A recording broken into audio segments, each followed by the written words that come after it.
Honestly, what else is there to say about the Bucs that hasn't been said all season, honestly? Again, we're still a bad team. We're a horrible team. We are struggling against teams we need to beat or should be able to beat, such as the Steelers, the Panthers, and now the Browns. But before I get into my reaction, I am Ramy B. If you are new here, make sure you click the subscribe button down below. As always, I post weekly Buccaneer reaction videos, and here we go. So, our Tampa Bay Buccaneers lost a 23-17 game to the Cleveland Browns in overtime, a game that we should have sealed and locked away. We should have secured a win very early in the game. We had 325 total yards of offense with 229 passing and 96 rushing. The Browns had 367 total yards, 178 passing, and once again, 189 rushing yards, which goes back to the trend of our pass rush defense is not good at all. Vita Vea was playing, so I know he had an injury and was going to be doubtful, but he was playing. I'm pretty sure Akeem Hicks was playing, so we were healthy on the front seven in regards to stopping the run, but for some reason, we still can't stop the run. Offensively, Brady was 29 of 43 for 246 yards and 2 touchdowns. I would say it wasn't the best game by Brady. Godwin had a big game. Obviously, he had 12 catches for 110 yards and a touchdown. Rachaad White, 9 for 45. Julio, 3 for 40. Evans, 2 for 31, which put Evans at 10,000 yards for the season, or 10,000 yards in his career. He's the 4th player in NFL history with 10,000 yards and 75 touchdowns in his first 9 seasons. I think he's with like Marvin Harrison, and I forgot who else. And then O'Keefe to 1 catch for 5 yards and a touchdown. Again, Brady didn't have the best game. It seems like him and Evans are not on the same page, which is weird because the last 2 seasons, I know Evans didn't have an insane amount of yards, but in the red zone, he was able to score touchdowns and he caught a lot of big balls. For some reason today, all of Brady's passes were overthrown to Evans, and Evans did look off. I don't know if he's injured or was gassed, but we know Evans plays with an injury all the time, and he just wasn't. On those deep balls, there was times where he felt, you felt like maybe he could have dove for it or tried to get it, but he never did. And I see a lot of fans like really going after Evans, and I feel like Evans is the least of our problems. He's been the most consistent receiver we've had in the last 6-7 years anyways. So, on the run game, Rachaad White, 14 carries for 64 yards, Vaughn, 4 for 15, and Julio, 1 for 15. Again, this goes back down to play calling on offense. There was many opportunities for us to end the game on offense, but again, horrible play calling. I saw a tweet by Mina Kimes, I believe her name is, on Twitter, which said, after destroying the Seahawks 2 weeks ago in Germany with play action, we only ran 2 play action passes today.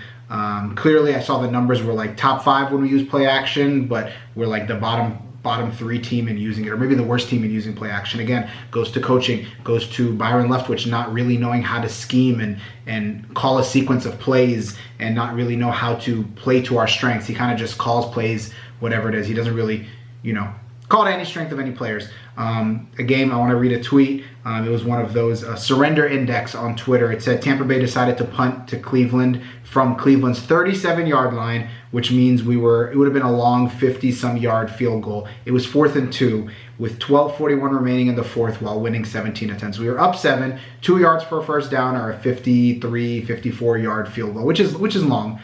With a surrender index of 22.2, this punt ranks at the 98th percentile of cowardly punts for the season and the 96th percentile of all punts since 1999. So we ended up having one of the worst surrender, give up. I don't know what it really means, but we kind of gave up on that point.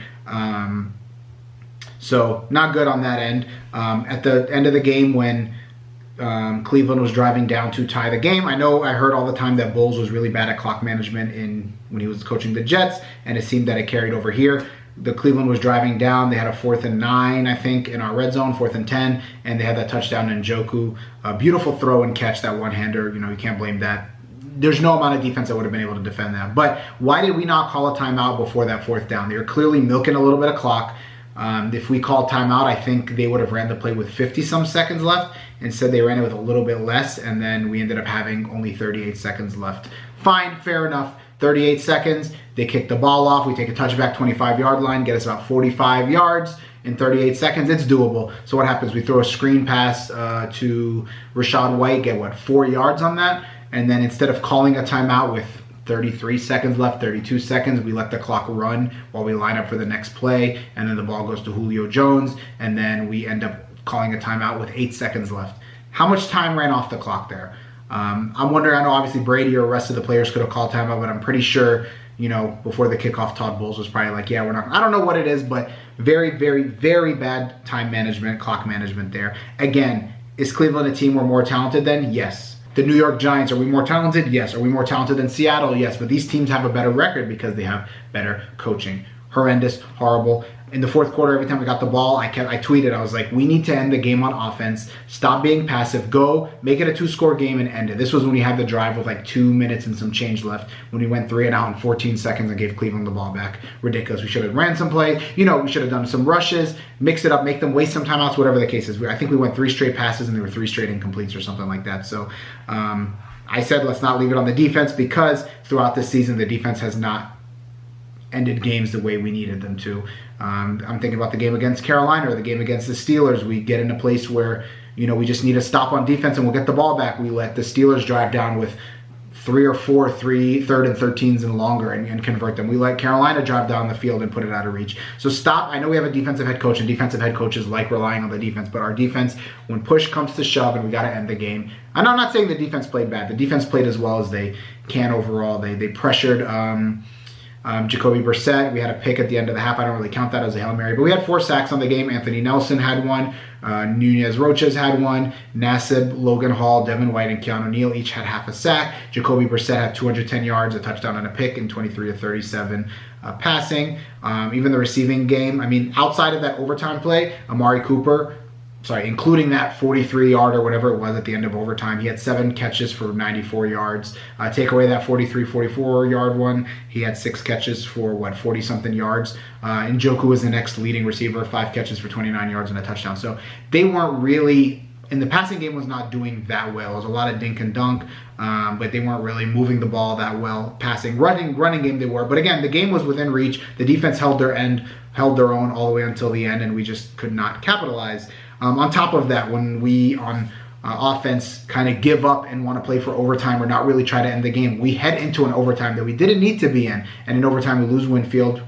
I don't think there's we don't know what it is or how long he'll be out, but we lose Tristan Wirfs on I'm not going to say it was a dirty play. Defensive linemen are allowed to jump. He jumped and happened to land on Tristan Wirfs' leg. Again, it's just a series of unfortunate events, but the injury looked so bad that even the commentators were like, we're not going to replay it on TV.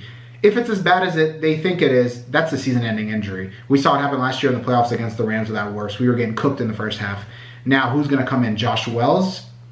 In OT, I can't tell if he played well or not. He only played a couple of snaps before we had to give Cleveland the ball back. But I know he was always in the jumbo packages. Now, who comes in? Does he play now?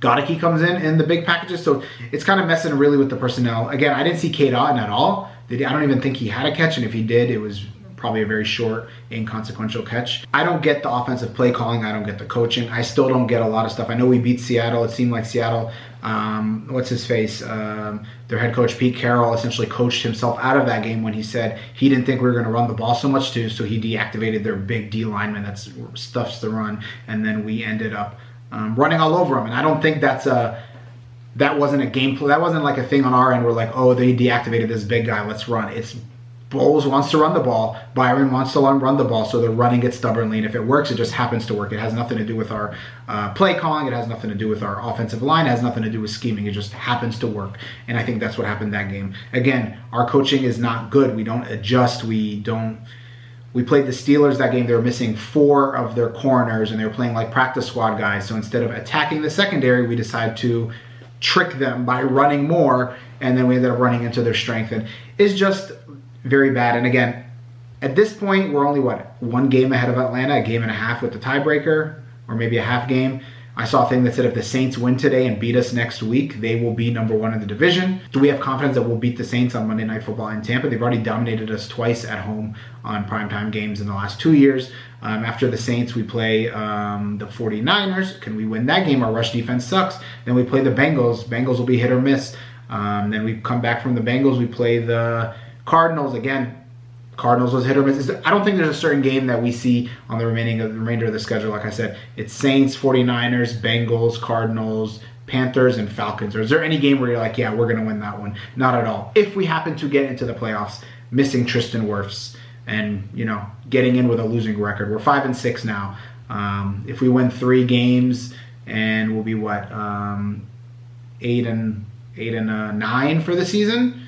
Am I doing that right? yeah, 8-9 for the season. Sure, we'll make the playoffs, but we're going to be one and done. I think as of right now, with the 4th seed and the way the playoff standings are, we're going to be playing the Dallas Cowboys. Dallas will come into Tampa. Sure, we can beat them. Brady's never lost to them, but are we confident that Dallas won't beat us? We saw what they did to the Vikings, completely dominated them in all aspects of the game, and then the second half of the Giants destroyed them as well. So, yeah, things are not looking good. And again, at this point, I don't expect anything to change. If we win, it's just going to be because our players executed a little bit better and that the other team messed up. I don't think there's any game where we're going to go in and dominate and be like, all right, this was a coaching masterpiece at all. Bowles is not that kind of guy. Byron isn't that kind of guy. Things are going to be as is, status quo until the end of the season, and then again, Brady's probably going to retire or go to another team, and then I see us completely rebuilding. And by rebuilding, I don't mean blowing up the entire team. We're going to get rid of the coaching staff, get rid of some of the older players, keep a couple of the younger ones, and rebuild from scratch. It was a good run. And yeah, Bucs Nation, comment down below what you think. I don't want to ramble on, but we're not a good team. We're a horrible team, and